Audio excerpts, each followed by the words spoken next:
The all-new and, well, very dirty 2021 Toyota Venza. Yes, the Toyota Venza is making a comeback, and I think the timing is right. In fact, the original Venza was such a hit in Canada that demand for this thing, I am not going to say forced Toyota to bring it back, but they decided to keep the Venza name instead of calling it the Harrier. That's a whole other story, but this is essentially a Toyota product also available in other markets, but the Venza name rings and has a lot of marketing potential still in Canada, more so than in the US. In fact, it was offered in both countries from 2009 up until 2015, when in the US they said, well, you know what, it wasn't that big a hit, so we'll pull the plug on it. Whereas in Canada, Toyota Canada wisely decided to keep it going for another year because the demand was so strong. In fact, it was, I guess I'll say it, it was your Toyota Camry wagon alternative crossover before these things got really, really hot. Now, the new 2021 Venza is a very different vehicle, albeit very similar. Different because it's fairly niche in a way, but the time for this niche has come. It is only available as a hybrid with all-wheel drive in both Canada and the US. So that means there's an electric motor on the rear axle, no matter what. I think that's brilliant. The entire powertrain and the chassis, the TNGA-K, is borrowed from the Toyota RAV4 hybrid, which is definitely not bad news. In fact, both share the same wheelbase, but the Venza is a little bit longer because length equals luxury, right? And you can tell by looking at the vehicle that Toyota's decision to take the Venza mainstream premium, well, they're serious about it. I mean, no other front end on a Toyota product looks like that. Just the way the headlights are profiled, the grille, just the length, the proportions, and the rear tail lights, the whole LED line straight across, actually harks back to the first generations of the Lexus RX. Okay, so let's talk about Canadian pricing. Yes, $38,490 for the base LE. For that price, you get an 8-inch display, heated seats, power hatch, LED lights all around, wireless charger, and 18-inch wheels. Now, moving up the trim line, you get to the XLE, which retails for $44,490. This will probably be the volume model as far as I'm concerned. It includes 19-inch wheels, a 12.3-inch display. What else? 7-inch instrument panel display, cooled front seats, heated steering wheel, JBL audio. Definitely the one to get. Now, my tester happens to be a top line limited, $47,690 Canadian dollars. You get a Softex leather-ish interior, which is actually quite nice. Heads-up display and a rear camera view mirror thing. I'll show it to you. Time for the tour. How about that? Nice touches as far as this is concerned. The rear view camera actually has its own little washer. That's a little rectangle above the lens. All right, so just over 800 liters of trunk space. Very accessible, wide opening, deep, very well laid out. There's your JBL audio part. The lift over is kind of high, but still very accessible. Good sized trunk. All right, so in the rear, you have, well, actually, you get an idea now here, especially in this limited with the Softex materials, the textures, the finish, the attention to detail. It's, I don't want to say unlike a lot of Toyota products, but it's definitely a notch up compared to most models that we're used to seeing. Now, ingress and egress is very easy. Legroom is quite good. The seat is actually slid back because it's in comfort access position. You could easily sit 3 across. This is their fancy moonroof, sunroof that you can change the amount of opacity. All right, so that's the rear. Now, going into the front. Again, here you can see the Softex materials. It's very nice, very supple, contrast stitching, contrast colors. This is one of the 3 available interior color setups.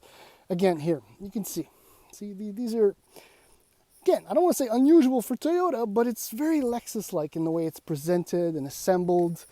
You know, a lot of controls. All right, so let's get in, start her up. Okay, so there's your 7-inch display. Gauges, very straightforward, easy to read. Now here's your 12.3-inch display up here. Very nice. It'll load. Go. Continue. Yes, please. You can actually. Yes. To Burnstown Road. I will eventually. Thank you. Okay, so you can actually see you have a split screen display. Everything is configurable. It's got Apple CarPlay, Toyota Connect, Android Auto. Very nice system. I do enjoy it quite a bit.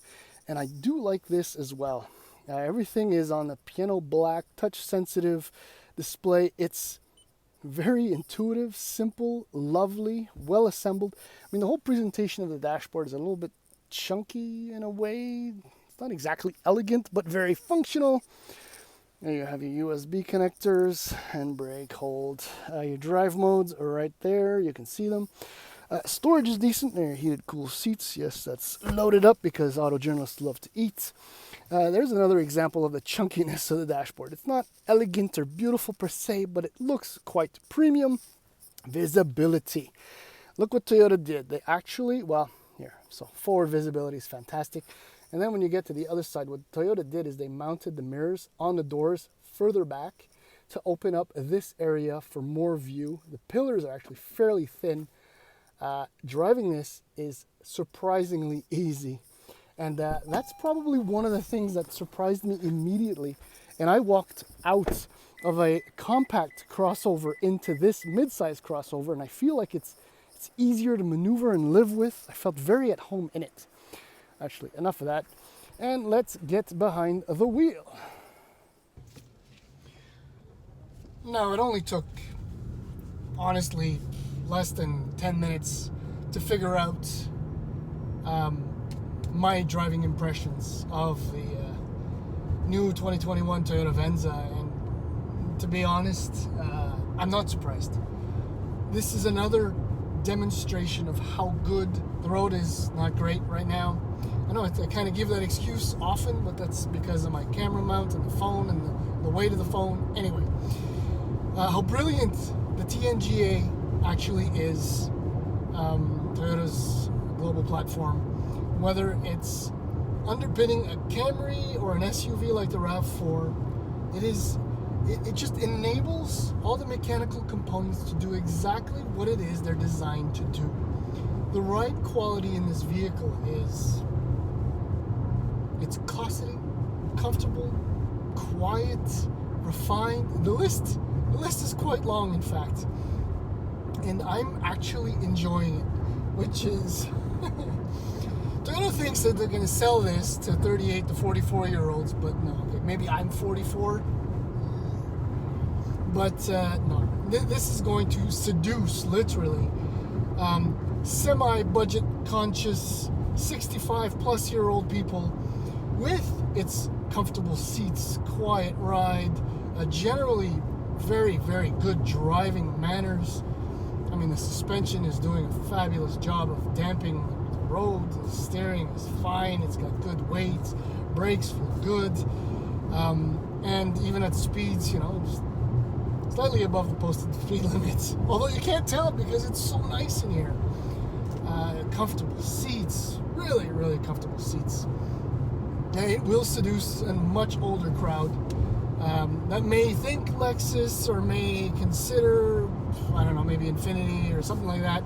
But we'll end up with one of these, and they will have made more than likely the right decision. Powertrain for the Venza hybrid is, as I said, it borrows a lot from the RAV4 hybrid. So that's a 2.5 liter 4-cylinder engine made with 3 electric motors, 1 mounted in the rear. So total system output is 219 horsepower, which frankly I thought at first might be borderline for this over the RAV4 hybrid, but the fact of the matter is, if you take into consideration again who I think will actually end up buying this, it's perfectly adequate. And the fact that you will average roughly 6 liters per 100 kilometers, I mean, shoot, this is why I think the time for this niche vehicle has arrived, and it won't be much of a niche vehicle at all. In fact, it'll be an alternative to a similarly equipped fully electric vehicle, which will be considerably more expensive. what else can I say about the Venza? I mean, it's great. It's absolutely great. Yes, the old man in me is very much enjoying this.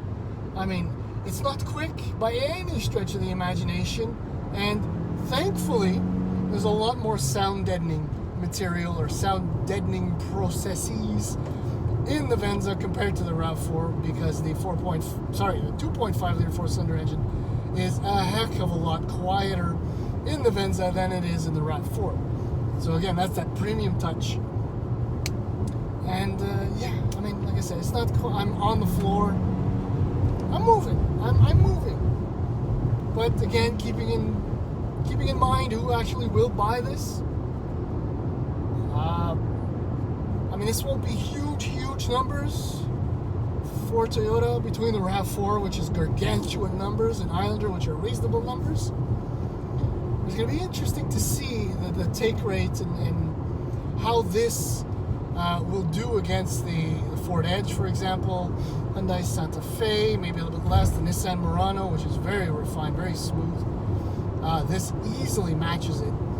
And a few other mid-size SUVs. I want to say maybe the Volkswagen Atlas Crossport, but not so much. Same for the Honda Passport. But as far as fuel economy numbers are concerned, definitely the best out of the entire lot. This is a very interesting vehicle. Surprising in many ways, and not at all in others, given that it's a Toyota hybrid.